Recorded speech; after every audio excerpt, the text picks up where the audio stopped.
नमस्कार मित्रांनो, इलेक्ट्रोस्टॅटिकच्या या नवीन लेक्चरमध्ये आपलं स्वागत आहे. आपण 12वीचा इलेक्ट्रोस्टॅटिक लेसन आज आपण सुरुवात करणार आहोत आणि ही पहिली व्हिडिओ असणार आहे इलेक्ट्रोस्टॅटिकची. आणि आजच्या व्हिडिओमध्ये 11वीच्या छोट्या छोट्या बेसिक कन्सेप्ट घेणार आहोत, ज्या तुम्हाला 12वीमध्ये लागणार आहेत. ज्याने 11वीचा अजिबातच अभ्यास केला नाही, जे डायरेक्ट उडी मारून 12वीत आलेत, त्यांच्यासाठी ही व्हिडिओ आहेत. आणि जे रेग्युलर स्टडी करतात त्यांनी सुद्धा ही व्हिडिओ बघितली तरी चालेल, कारण आज जे तुम्ही शिकाल त्याचा वापर आपण पुढच्या कन्सेप्टमध्ये यूज करणार आहोत. तर पहिलं म्हणजे इलेक्ट्रोस्टॅटिक्स म्हणजे काय. जे चार्जेसचे दोन टाईप असतात, एक असतो पॉझिटिव्ह चार्ज आणि दुसरा असतो निगेटिव्ह चार्ज. हा झाला पॉझिटिव्ह, हा झाला निगेटिव्ह. आणि ते जर स्टेबल असतील म्हणजे जर थांबलेले असतील तर त्याला म्हणतात इलेक्ट्रोस्टॅटिक्स, आणि जर पळत असतील तर त्याला म्हणतात करंट इलेक्ट्रिसिटी. चार्जेसचं युनिट कुलोम असतं. हे जर माहित नसेल तर जीव द्या तुम्ही. चार्जेसचा सिम्बॉल क्यू असतो. जर पॉझिटिव्ह निगेटिव्ह असेल तर एकमेकाला अट्रॅक्ट करणार ते चार्जेस, आणि जर सेम टाईपचे चार्जेस असतील तर ते दोघं एकमेकाला रिपेल करणार म्हणजे ढकलणार. अट्रॅक्ट करणार म्हणजे हे तुम्हाला काय सांगायला नको. अपोजिट असेल तर अट्रॅक्ट, सेम असेल तर रिपेल. आता हे चार्जेस येतात कुठून? हे चार्जेस असतात ऍटम मधून, कारण ऍटम बनलेला आहे इलेक्ट्रॉन आणि प्रोटॉन पासून. बरं, ते तयार कसे करायचे? एखादी बॉडी समजा ही चार्ज असेल, याला समजा याच्यावर या बॉडीवर हे पॉझिटिव्ह चार्ज असते, पॉझिटिव्ह, किंवा बॉडीवर निगेटिव्ह म्हणजे पूर्ण बॉडी ही निगेटिव्हली चार्ज असेल किंवा ही बॉडी ही पॉझिटिव्हली चार्ज असेल. हे चार्जेस येतात कुठून? तेच येण्यासाठी एकतर आपल्याला रबिंग करायला लागतं. रबिंग म्हणजे काय? घासायला लागतं. किंवा charges can B produce by induction method. आणि हे दोन्ही प्रकार तुम्हाला 11वी झालेले आहेत, ते तुम्ही स्किप केलेले आहे. त्याच्यानंतर conservative of charges, charges can be added, charges can be subtracted, charges can be एका बॉडीवरून दुसऱ्या बॉडीवरती ट्रान्सफर करू शकतो. हा सगळा पार्ट आपला झालेला आहे. आणि ह्या चार्जेस वरून याच्यावरची आपण फोर्सची पण व्हॅल्यू काढली होती, की दोन चार्जेस मध्ये फोर्स किती असेल. दोन चार्जेस अट्रॅक्ट पण करणार, रिपेल पण करणार, पण फोर्स पाहिजे ना मला, तो फोर्स पण पाहिजे ना. तर हा फॉर्म्युला पण पाठ करून ठेवा.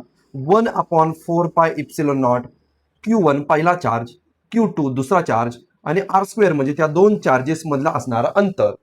सेम ग्रॅव्हिटेशनल फोर्स सारखा आहे. याच्यामध्ये 1/4πε0 मध्ये सगळे कॉन्स्टंट आहेत.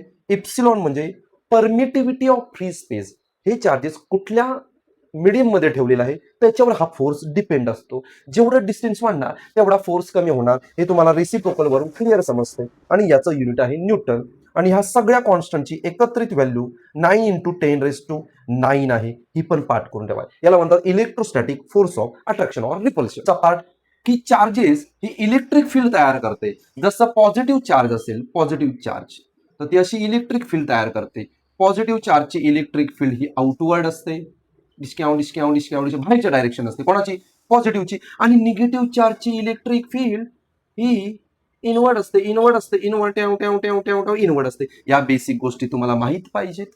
आणि याची जी इलेक्ट्रिक फील्ड आहे, ते इलेक्ट्रिक फील्ड काढण्याचा हा फॉर्म्युला, जे इलेक्ट्रिक फील्ड व्हेक्टर क्वांटिटी आहे, म्हणजे त्याला डायरेक्शन असते, फोर्सला पण डायरेक्शन असते. चार्ज बघा, 1/4πε0 इथं जे आहे त्याची तर कॉपी आहे, मल्टिप्लाय इलेक्ट्रिक फील्ड ही एकाची असते, म्हणून एक चार्ज घ्यायचा. आणि किती अंतरावरती इलेक्ट्रिक फील्ड काढायचं आहे ते आपण डिस्टन्स, त्याला R² ने डिवाइड करतो. तुम्ही इलेक्ट्रिक फील्ड काढू शकता. आणि युनिट चार्जेसचे युनिट न्यूटन, आणि R² म्हणजे डिस्टन्स, न्यूटन मीटर स्क्वेअर, याला म्हणतात इलेक्ट्रिक फील्ड. हा पार्ट समजला. आता बघूया इलेक्ट्रिक फ्लक्स म्हणजे काय असतं, कारण हीच आपली 12वीच्या लेसनची सुरुवात आहे, की इलेक्ट्रिक फ्लक्स आणि इलेक्ट्रिक फील्ड. इलेक्ट्रिक फ्लक्स म्हणजे काय बघा. समजा इथे एक चार्ज आहे, पॉझिटिव्ह चार्ज आहे, ही त्याची इलेक्ट्रिक फील्ड काढली.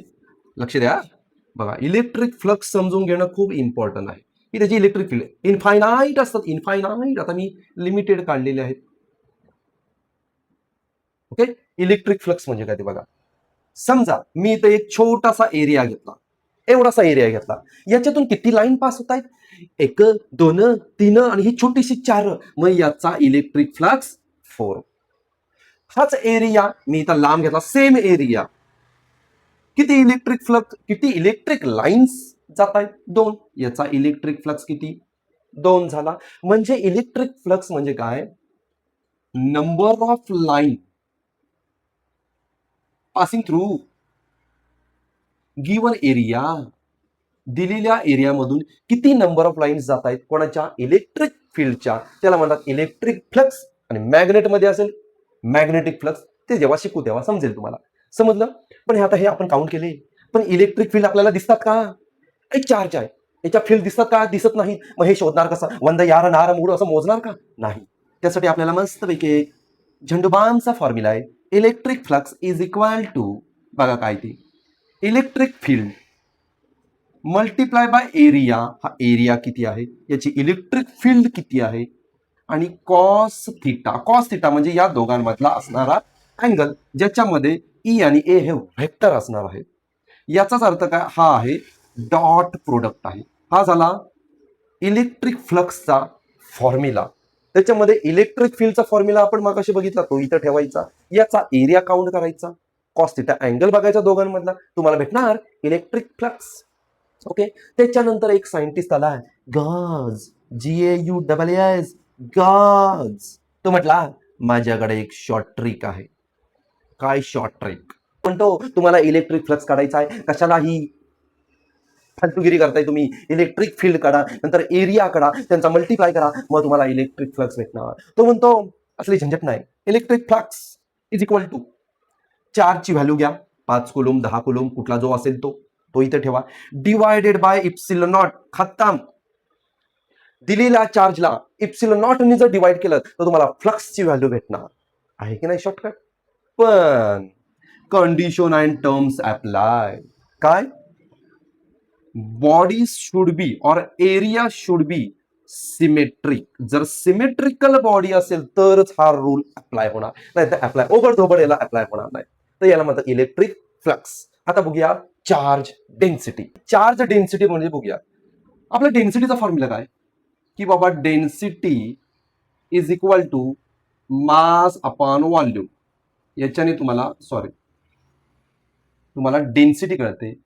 डेन्सिटी म्हणजे घनता. जसे पॉप्युलेशन डेन्सिटी, किती लोक आहेत आणि किती एरिया आहे, एकमेकाला डिवाइड केलं की पॉप्युलेशन डेन्सिटी. तसंच आपल्या ही चार्जची पण डेन्सिटी आहे. हा याचा यूज आहे लिनियर. समजा एक असा लांब कंडक्टर आहे, याच्यावर असे चार्जेस पडलेले आहेत.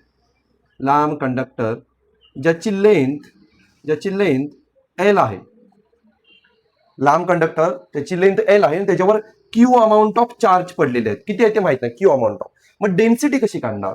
बघा, लिनियर चार्ज डेन्सिटी, मास आपण व्हॉल्यूम. मास म्हणजे काय? टोटल वजन. इथं वजन नाही घ्यायचं, टोटल चार्ज. इथं व्हॉल्यूम होतं, इथे काय? लेंथ आहे.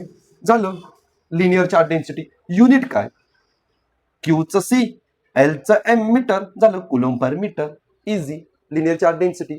सरफेस चार्ज डेन्सिटी बघा. सरफेस, समजा असा सरफेस आहे, त्याच्यावर असे चार्जेस पडलेले आहेत. तुम्ही कसे रविवारचे पडलेले असता सोप्यावर, मोबाईल बघत, रील्स बघत, तसे हे चार्जेस पडलेले आहेत. टोटल चार्जेसची संख्या आहे क्यू. याचा एरिया, हा जो सरफेस आहे त्याचा एरिया मी घेतो ए. आता मला काढायचं आहे सरफेस चार्ज डेन्सिटी. कदाचित सिम्बॉल तुमच्या बुकमध्ये वेगळा असेल. Symbol doesn't matter. Mass upon volume म्हणजे काय? टोटल किती आहेत, टोटल चार्जेस किती आहेत? क्यू. एरिया किती आहे? ए. झाला सरफेस चार्ज डेन्सिटी. याचाच कॉपी तिथं आहे. इज इक्वल टू युनिट काढूया, याचं कुलोम, एरियाचं मीटर स्क्वेअर. हा पार्ट आहे युनिटचा आणि हा आहे फॉर्म्युला. आता बघूया व्हॉल्यूम चार्ज डेन्सिटी. व्हॉल्यूम समजा ओके, असा काहीतरी सिलेंडर आहे. तर सिलेंडरच्या आत असे चार्जेस, पोत्यात कसे चार्जेस भरतात तसे या पोत्यात चार्जेस भरलेले आहेत. टोटल चार्जेस आहेत क्यू अमाऊंट 100, 150, 200 काहीतरी आहेत. आणि याचं व्हॉल्यूम आहे व्ही. आता volume charge density, total charges किती? एवढे. याचं टोटल व्हॉल्यूम किती? एवढं.